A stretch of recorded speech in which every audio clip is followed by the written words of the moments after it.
നമസ്കാരം, ഞാൻ രമ്യ ഹരിശങ്കർ. നിങ്ങൾ ആദ്യമായിട്ടാണ് എൻ്റെ ചാനൽ വിസിറ്റ് ചെയ്യുന്നതെങ്കിൽ എല്ലാവരും ആ സബ്സ്ക്രൈബ് ബട്ടൺ ക്ലിക്ക് ചെയ്യുക. അപ്പോൾ ഞാൻ പുതിയ വീഡിയോ ലോഡ് ചെയ്യുമ്പോൾ നിങ്ങൾക്ക് എൻ്റെ നോട്ടിഫിക്കേഷൻ വരും. നമുക്ക് തൈര് സാദം എങ്ങനെ ഉണ്ടാക്കുന്നതെന്ന് നോക്കാം. അപ്പോൾ തൈര് സാദം ഉണ്ടാക്കാൻ വേണ്ടിയിട്ട് ഞാൻ അവിടെ ചോറ് വേവിച്ച് വെച്ചിട്ടുണ്ട്. ഞാനിവിടെ എടുത്തിരിക്കുന്ന ചോറ് പച്ചരി ചോറാണ്. കണ്ടില്ലേ, പച്ചരി ചോറാണ്. ഇത് അത്യാവശ്യം വെന്ത് കുഴഞ്ഞിട്ടുണ്ട്. ഇത് വെന്ത് വന്ന ശേഷം ഞാൻ അളന്ന് നോക്കി. ഇത് ഏകദേശം ഒരു 2-2.5 കപ്പ് വരുന്നുണ്ട്. അപ്പം തൈര് സാദത്തിന് എപ്പോഴും ചോറ് വെന്ത് കുഴയണം. പച്ചരിയാണ് ഞാൻ ഇവിടെ എടുത്തിരിക്കുന്നത്. പച്ചരി ഉപയോഗിക്കാൻ ബുദ്ധിമുട്ടുണ്ടെങ്കിൽ ഇതിന് പകരം നിങ്ങൾക്ക് പൊന്നിയരി യൂസ് ചെയ്യാം. ഇനി നമ്മൾ ഇതിലോട്ട് ഞാനതിപ്പോൾ ഒരു പാത്രത്തിലേക്ക് ആക്കി വെച്ചിട്ടുണ്ട്. ചോറെല്ലാം വെന്ത് നമ്മൾ സാധാരണ ചോറ് വേവിക്കുന്ന പോലെ വേവിക്കുക. വെള്ളമെല്ലാം ഊറ്റിക്കളഞ്ഞിട്ട് വേറൊരു പാത്രത്തിലാക്കി വെച്ചതാണ്. അതിലോട്ട് 1/2 ഇഞ്ച് നീളത്തിലുള്ള ഇഞ്ചി ഞാൻ ഗ്രേറ്റ് ചെയ്ത് ആഡ് ചെയ്യാൻ പോവാണ്. വേണമെച്ചാൽ ചെറിയ ചെറിയ പീസസ് ആക്കി കട്ട് ചെയ്ത് ആഡ് ചെയ്ത് കൊടുക്കാം.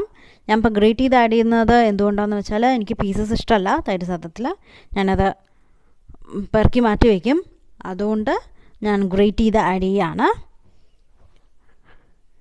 അപ്പോൾ ഏതാണോ ഇഷ്ടം അതുപോലെ ചെയ്യാം. ഇനി ഇതിലോട്ട് ഇഞ്ചിയുടെ ഒപ്പം തന്നെ നിങ്ങൾക്ക് വേണമെങ്കിൽ പച്ചമുളക് ഡയറക്റ്റായി ആഡ് ചെയ്ത് കൊടുക്കാം. ഞാനിപ്പോൾ ഇന്ന് അങ്ങനെയല്ല ചെയ്യുന്നത്. ഞാൻ കടുക് വറുക്കുന്ന സമയത്താണ് പച്ചമുളക് ആഡ് ചെയ്ത് കൊടുക്കുന്നത്.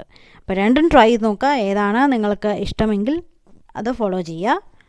അപ്പം അതിലോട്ട് ഞാൻ കുറച്ച് ഉപ്പ് ആഡ് ചെയ്ത് കൊടുത്തു. ഇപ്പോൾ ആദ്യം കുറച്ച് ആഡ് ചെയ്യുക, എന്നിട്ട് നോക്കിയിട്ട് വേണമെച്ചാൽ നമുക്ക് കുറച്ചുകൂടെ ആഡ് ചെയ്ത് കൊടുക്കാം.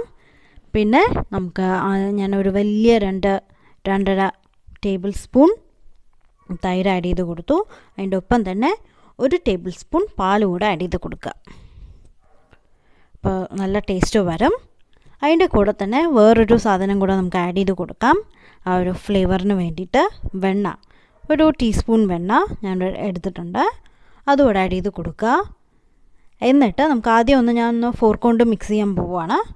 സ്പൂൺ കൊണ്ട് മിക്സ് ചെയ്യാൻ പോവുകയാണ്. അതിന് ശേഷം കൈ കൊണ്ട് നന്നായി കുഴച്ചെടുക്കുക. കുറച്ചുകൂടെ വലിയ പാത്രം ഉണ്ടെങ്കിൽ അതിലിട്ട് കുഴയ്ക്കാം. എനിക്കിപ്പോൾ കംഫർട്ടബിളാണ്, കുഴപ്പമൊന്നുമില്ല. ഇപ്പോൾ നന്നായി വിസ്താരമായിട്ട് കുഴയ്ക്കണമെന്നുണ്ടെങ്കിൽ കുറച്ചുകൂടെ വലിയ പ്ലേറ്റ് എടുക്കുക, അല്ലെങ്കിൽ പാത്രം എടുക്കുക. ഇനി നന്നായി നമ്മൾ കൈ വൃത്തിയായിരിക്കണം. കൈ കൊണ്ട് നന്നായി കുഴയ്ക്കുക. ഉപ്പ് ടേസ്റ്റ് ചെയ്ത് നോക്കുക, പോരെങ്കിൽ കുറച്ചുകൂടെ ആഡ് ചെയ്യുക. തൈരും നോക്കുക, കുറച്ചുകൂടെ വേണമെന്നുണ്ടെങ്കിൽ ആഡ് ചെയ്ത് കൊടുക്കുക. തൈരിന് പ്രത്യേകിച്ച് അളവൊന്നും പറയാനില്ല. ഞാനിപ്പോൾ ഒരു 2.5 ആദ്യം 2.5 ടേബിൾ സ്പൂൺ ആഡ് ചെയ്ത് കൊടുത്തെങ്കിലും അത് കഴിഞ്ഞിട്ട് പിന്നെയും ഞാനൊരു 2 ടേബിൾ സ്പൂൺ കൂടെ ആഡ് ചെയ്ത് കൊടുത്തായിരുന്നു. അപ്പോൾ അത് കഴിഞ്ഞിട്ടാണ് ഞാൻ ഈ കുഴയ്ക്കാൻ തുടങ്ങിയത്. നല്ലോണം കുഴച്ച് കൊടുക്കുക. എന്നിട്ട് തൈര് നോക്കുക, തൈര് പോരാന്നുണ്ടെങ്കിൽ ആഡ് ചെയ്ത് കൊടുക്കണം. അത് കുറച്ച് ഒഴിച്ചിട്ട് നമ്മൾ കുഴച്ച് നോക്കുക. അപ്പോൾ അറിയാൻ പറ്റും എത്ര വേണം എന്നുള്ളത്. ഒരുപാട് വെള്ളം പോലെ ഇരിക്കരുത്, എന്നാൽ ഒരുപാട് ഡ്രൈ ആയിട്ടിരിക്കരുത്. എല്ലാ ഭാഗത്തും തൈരെത്തണം. നമ്മൾ ആ ഇഞ്ചി ഗ്രേറ്റ് ചെയ്തിട്ടതുകൊണ്ട് നല്ല ഫ്ലേവർ വരും, എല്ലാ ഭാഗത്തേക്ക് എത്തുകയും ചെയ്യും. പീസസാണ് ഇഷ്ടമെങ്കിൽ പീസസായിട്ട് ആഡ് ചെയ്ത് കൊടുക്കുക കേട്ടോ, കുഴപ്പമൊന്നുമില്ല. അപ്പോൾ ഞാൻ നന്നായി കുഴച്ച് വെച്ചിട്ടുണ്ട്. കൈയെല്ലാം കഴുകി ഞാൻ ഉപ്പൊന്ന് ടേസ്റ്റ് ചെയ്ത് നോക്കിയിട്ട് ഉപ്പ് പോരാൻ തോന്നിയതുകൊണ്ട് കുറച്ചുകൂടി ഉപ്പ് ആഡ് ചെയ്തിട്ട് ഞാൻ വീണ്ടും ഇളക്കി കൊടുത്തുകൊണ്ടിരിക്കുകയായിരുന്നു.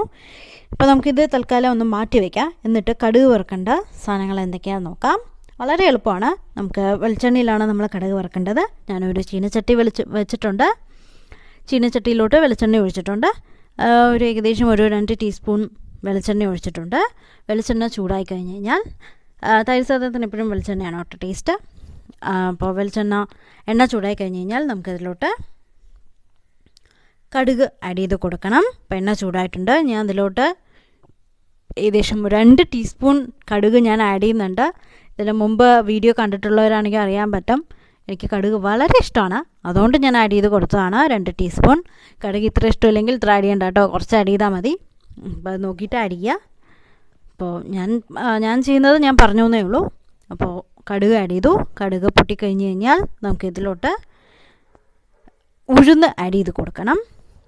നിങ്ങൾക്ക് വേണമെങ്കിൽ കാഷ്യൂ നട്ട് ആഡ് ചെയ്യാം, നിലക്കടല ആഡ് ചെയ്ത് കൊടുക്കാം. അങ്ങനെ ഏത് ഫ്രൂട്ട്സ് വേണമെങ്കിലും, ഈവൻ കിസ്മിസ് പോലും ആഡ് ചെയ്ത് കൊടുക്കാം. അതായത് നമ്മുടെ കറുത്ത മുന്തിരി, ഡ്രൈ ആയിട്ടുള്ള മുന്തിരി ആഡ് ചെയ്ത് കൊടുക്കാം. അപ്പോൾ ഞാൻ ഇതിലോട്ട് ആഡ് ചെയ്ത് കൊടുത്തത് ഉഴുന്നാണ്. അത് ഏകദേശം 1 ടീസ്പൂൺ ഞാൻ ആഡ് ചെയ്ത് കൊടുത്തിട്ടുണ്ട്. അപ്പോൾ നല്ല തൈര് തൈര് സാദത്തിൻ്റെ കൂടെ നമ്മൾ കഴിക്കുന്ന സമയത്ത് കഴിക്കാൻ കിട്ടും. എനിക്ക് വളരെ ഇഷ്ടമാണത്. അപ്പം നമുക്ക് ഇതൊന്ന് ലൈറ്റ് ബ്രൗൺ നിറാണം. ആ സമയം കൊണ്ട് നമുക്ക് പച്ചമുളക് കൂടെ ഇതിലേക്ക് ആഡ് ചെയ്ത് കൊടുക്കുകയാണ്. ഞാൻ പറഞ്ഞില്ലേ, ഞാൻ പച്ചമുളക് കടുക് വറുക്കുന്നതിൻ്റെ കൂടെയാണ് ആഡ് ചെയ്യുന്നതെന്ന്. ഇങ്ങനെ ഇല്ലെങ്കിലും കുഴപ്പമില്ല. നമ്മൾ ജിഞ്ചർ ഗ്രേറ്റ് ചെയ്തില്ലേ, ഇഞ്ചി ഗ്രേറ്റ് ചെയ്തതിൻ്റെ ഒപ്പം തന്നെ പച്ചമുളക് ചെറുതായി അരിഞ്ഞത് ആഡ് ചെയ്ത് കൊടുത്താൽ മതി. ഞാനിപ്പോൾ ഇങ്ങനെയാണ് കടുക് വറുക്കുന്നതിൻ്റെ ഒപ്പമാണ് ഫ്രൈ ചെയ്തെടുക്കുന്നത്. അപ്പോൾ കുറച്ചുകൂടി എരിവ് ഇറങ്ങും. പിന്നെ ഈ പച്ചമുളക് എരിവില്ലാത്ത പച്ചമുളകാണ്. അതിൻ്റെ ഒരു വലിയ പച്ചമുളകാണ് ഞാൻ എടുത്തിരിക്കുന്നത്. അതിൻ്റെ കൂടെ തന്നെ 2 വറ്റൽമുളക് കൂടെ പൊട്ടിച്ചിട്ട് കൊടുക്കുക. അപ്പോഴേക്കും ഉഴുന്ന് ഒന്ന് ലൈറ്റ് ബ്രൗൺ നിറായിട്ടുണ്ടാവും. ഒരുപാട് കരിയാൻ നിൽക്കേണ്ട, ഉഴുന്ന് ടേസ്റ്റ് എല്ലാം മാറും. അതിൻ്റെ കൂടെ നമുക്ക് കായം കൂടെ ഇട്ട് കൊടുക്കണം. അപ്പം അതിന് മുമ്പ് ഒന്ന് ഇളക്കി കൊടുക്കുക. എല്ലാം ഒന്ന് നന്നായി ഒന്ന് മുരിയട്ടെ. അതിന് ശേഷം നമുക്കൊരു 1/4 ടീസ്പൂണിനെക്കാട്ടിലും കുറച്ച് കൂടുതൽ കായം ഇട്ട് കൊടുക്കുക. 1/2 ടീസ്പൂൺ വേണ്ട കേട്ടോ, ഒരുപാട് കായത്തിൻ്റെ ഫ്ലേവർ എംപവർ ചെയ്ത് നോക്കാം. അത് വേണ്ട, ഞാൻ 1/4 ടീസ്പൂണിനെക്കാട്ടിലും കുറച്ചുകൂടെ ജാസ്തി ഇടുന്നുണ്ട്. അപ്പം നന്നായി ഇളക്കി കൊടുക്കുക. ഇപ്പം എല്ലാവരും വിഷു എല്ലാം കഴിഞ്ഞ് സദ്യയൊക്കെ കഴിച്ചിരിക്കുകയായിരിക്കും. അപ്പം ചൂടത്ത് പറ്റിയൊരു സാധനമാണ് തൈര് സാദം. ഇത് ഉണ്ടാക്കി കഴിഞ്ഞിട്ട് ഏകദേശം ഒരു 1/2 hour ഫ്രിഡ്ജിൽ വെക്കുന്നത് നന്നായിരിക്കും. അപ്പോൾ അതിൻ്റെ ഫ്ലേവേഴ്സ് എല്ലാം കുറച്ചുകൂടെ ഒന്ന് മിങ്കിളായി കുറച്ചുകൂടെ കഴിക്കാൻ നല്ല സുഖം ഉണ്ടാവും. പിന്നെ തണുപ്പും ഉണ്ടാവും ഫ്രിഡ്ജിൽ വയ്ക്കുന്നുണ്ട്. അപ്പോൾ കഴിക്കുന്നതിന് ഒരു 1/2 മണിക്കൂർ ഉണ്ടാക്കി വെച്ചിട്ട് ഫ്രിഡ്ജിൽ എടുത്ത് വയ്ക്കുകയാണ് നല്ലത്. ഇനി ഞാൻ അതിലോട്ട് കായത്തിൻ്റെ പൊടി ആഡ് ചെയ്ത് കൊടുക്കുകയാണ്. ഞാൻ പറഞ്ഞില്ലേ, ഞാൻ 1/4 ടീസ്പൂണിനെക്കാട്ടിലും കുറച്ചുകൂടെ കൂടുതൽ ആഡ് ചെയ്യുന്നുണ്ട്. അല്ല 1/4 ടീസ്പൂൺ മതി, ആ ഫ്ലേവറാണ് ഇഷ്ടമെങ്കിൽ അങ്ങനെ ആഡ് ചെയ്ത് കൊടുക്കുക. 1/2 ടീസ്പൂൺ എന്തായാലും വേണ്ട, കാരണം ഒരുപാട് കായത്തിൻ്റെ ടേസ്റ്റ് വരും. അപ്പോൾ ഞാൻ തീ ഓഫ് ചെയ്തു. കണ്ടില്ലേ, കരിയാൻ നിൽക്കരുത് കേട്ടോ, വറ്റൽമുളകും പച്ചമുളകും ഒന്നും കരിയാൻ നിൽക്കരുത്. ഞാൻ തീ ഓഫ് ചെയ്തിട്ട് നമ്മുടെ കടുക് വറുത്തതിൻ്റെ കൂട്ട് ഇതിലോട്ട് നമ്മൾ തൈരും ചോറും കുഴച്ച് വെച്ചിട്ടില്ലേ, അതിലോട്ട് ആഡ് ചെയ്ത് കൊടുക്കുക. എന്നിട്ട് എല്ലാം കൂടെ മിക്സ് ചെയ്യുക. എണ്ണയൊന്നും ബാക്കി വെക്കരുത്. അതൊക്കെ ആ ഫ്ലേവർ മുഴുവൻ അതിൽ നമ്മുടെ വറ്റൽമുളകിൻ്റെയും ഉഴുന്നിൻ്റെയും കടുകിൻ്റെയും ഒക്കെ ഫ്ലേവർ ഉണ്ടാവും. ഒരു കാര്യം പറയാൻ വിട്ടുപോയി, കറിവേപ്പിലയുടെ കാര്യം പറയാൻ വിട്ടുപോയി. കടുക് വറുക്കുന്നതിൻ്റെ ഒപ്പം കറിവേപ്പില ഉണ്ടെങ്കിൽ അത് ആഡ് ചെയ്ത് കൊടുക്കുക. എൻ്റെ കയ്യിൽ കറിവേപ്പില ഇല്ലാതെ വരുന്നതുകൊണ്ട് മാത്രമാണ് ഞാൻ ആഡ് ചെയ്യാത്തത്. സാധാരണ ഉണ്ടാവാറുണ്ട്, പ്രാവശ്യം സ്റ്റോക്കില്ല, അതുകൊണ്ട് ഞാൻ ആഡ് ചെയ്തില്ല. അപ്പോൾ ഉണ്ടെങ്കിൽ തീർച്ചയായും ആഡ് ചെയ്ത് കൊടുക്കുക കേട്ടോ. അപ്പോൾ അതിൻ്റെയും ഫ്ലേവർ ഒരു പ്രത്യേക തരമാണ്. അപ്പോൾ നല്ല കുറച്ചുകൂടെ ഫ്ലേവർ വരും. അപ്പോൾ കടുക് വറുത്തെല്ലാം നമ്മൾ ചോറിലോട്ട് ആഡ് ചെയ്ത് കൊടുത്തില്ലേ, എന്നിട്ട് നന്നായി ഒന്ന് മിക്സ് ചെയ്യുക. സ്പൂൺ കൊണ്ട് തന്നെയാണ് ഞാൻ മിക്സ് ചെയ്യുന്നത്. അതിൻ്റെ ഒപ്പം ഞാനൊരു പിടി പൊമഗ്രാനൈറ്റ് സീഡ്സ്, അതായത് മാതളം ആഡ് ചെയ്ത് കൊടുക്കുകയാണ്. ഒരു പിടി മുഴുവൻ ആഡ് ചെയ്ത് കൊടുക്കുക. എന്നിട്ട് അപ്പോൾ അത് ആഡ് ചെയ്യുമ്പോൾ നമുക്ക് നല്ലൊരു കഴിക്കുന്ന സമയത്ത് ഉഴുന്ന് കടിക്കാൻ കിട്ടും. അതിൻ്റെ ഒപ്പം ഒരു ചെറിയൊരു സ്വീറ്റ്നെസ് കൂടെ വരും. അപ്പോൾ അതും കൂടെ എല്ലാം ആഡ് ചെയ്തിട്ട് നന്നായി ഒന്ന് മിക്സ് ചെയ്ത് നോക്കുക. ഉപ്പ് ടേസ്റ്റ് ചെയ്യുക. ഉപ്പ് പോരെങ്കിൽ കുറച്ചുകൂടെ ആഡ് ചെയ്ത് കൊടുക്കുക. ഇനി നമുക്കിത് ശരിക്കും 1/2 hour ഫ്രിഡ്ജിൽ വെക്കണം. ഫ്രിഡ്ജിന് വെച്ച ശേഷം നമുക്ക് കഴിക്കുന്നതിന് മുമ്പ് എടുത്തിട്ട്, അല്ല അതിൽ കൂടുതൽ വെച്ചാലും നല്ലതാണ്, കുഴപ്പമൊന്നുമില്ല. വേണമെങ്കിൽ തലേ ദിവസം രാത്രി തന്നെ പ്രിപ്പയർ ചെയ്ത് ഫ്രിഡ്ജിൽ കയറ്റി വയ്ക്കാം.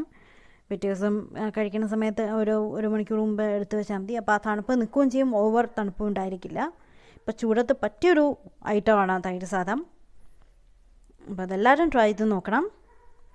അപ്പോൾ ഞാൻ അവസാനമായിട്ട് നമ്മൾ ഫ്രിഡ്ജിൽ വെക്കുന്നതിന് തൊട്ട് മുമ്പ് നമ്മൾ കറിവേപ്പിലയില്ല, അല്ലാതെ നമുക്ക് ഫ്ലേവറിന് ഞാൻ മല്ലിയില ആഡ് ചെയ്ത് കൊടുക്കുകയാണ്.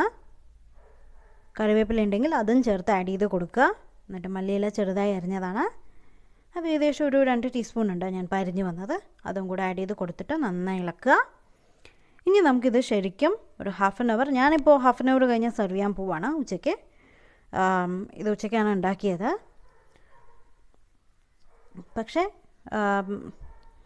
നേരത്തെ ഉണ്ടാക്കി വെക്കുകയാണെങ്കിൽ നന്നായിരിക്കും, കുറച്ചുകൂടെ ഫ്ലേവർ ഇറങ്ങും. എന്തായാലും 1/2 hour എങ്കിലും മിനിമം വെക്കണം, എന്നാലേ എൻ്റെ ശരിക്കും ആ ടേസ്റ്റ് വരുള്ളൂ. അപ്പോൾ ഇതെല്ലാവരും ട്രൈ ചെയ്ത് നോക്കണം. പുതിയ റെസിപ്പി ആയിട്ട് നമുക്ക് വീണ്ടും കാണാം. അപ്പോൾ ഇതെല്ലാവരും ട്രൈ നോക്കില്ലേ, സബ്സ്ക്രൈബ് ചെയ്യാൻ മറക്കരുത്.